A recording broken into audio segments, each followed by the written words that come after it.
Barbara Christian begins The Race for Theory by situating her critique within the academic environment of the 1980s.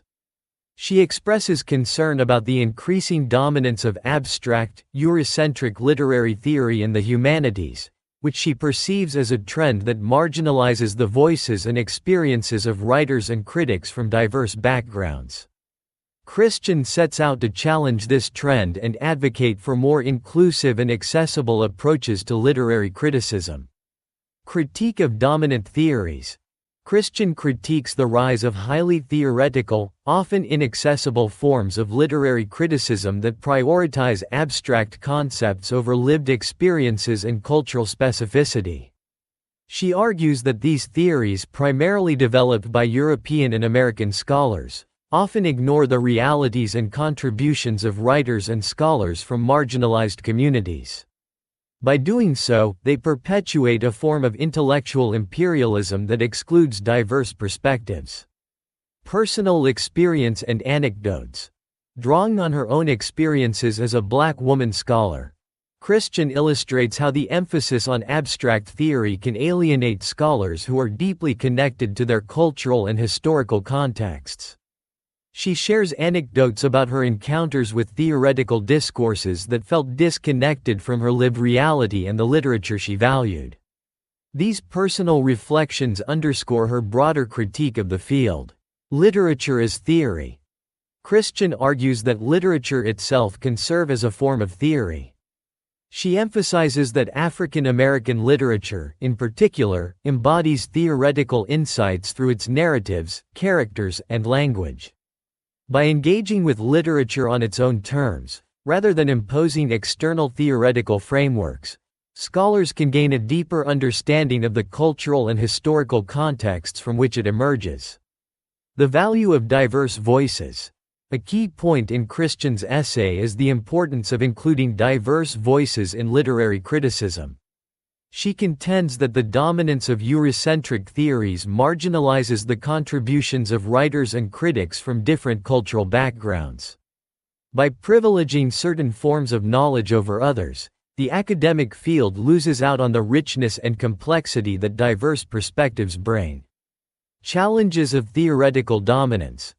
Christian discusses the practical challenges posed by the dominance of abstract theory in academia.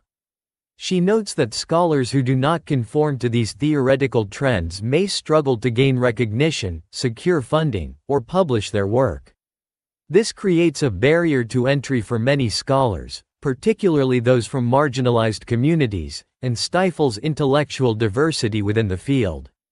Intersections with feminism and Black studies.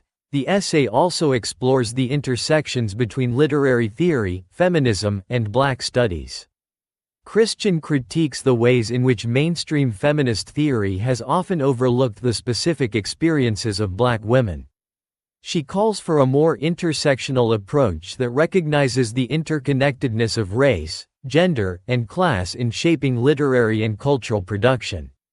A call for accessible criticism.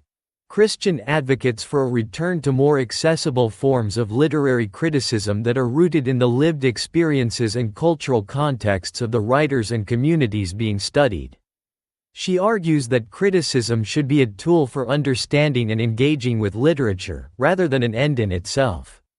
By making criticism more accessible, scholars can foster a more inclusive and dynamic intellectual environment.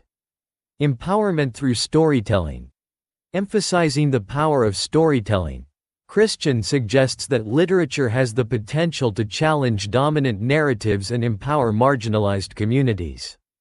By valuing and engaging with the stories of diverse writers, scholars can contribute to a more equitable and inclusive literary landscape. Literature becomes a means of resistance and a source of theoretical insights that challenge the status quo. In her conclusion, Christian reiterates her call for a more inclusive and accessible approach to literary criticism.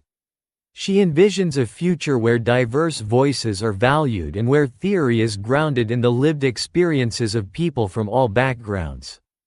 Christian's essay serves as both a critique of the current state of literary theory and a vision for a more equitable and dynamic academic field. The Race for Theory remains a seminal work that challenges scholars to rethink the ways in which they approach literature and criticism. Christian's insights continue to resonate, encouraging ongoing dialogue about the importance of diversity, accessibility, and cultural specificity in literary studies.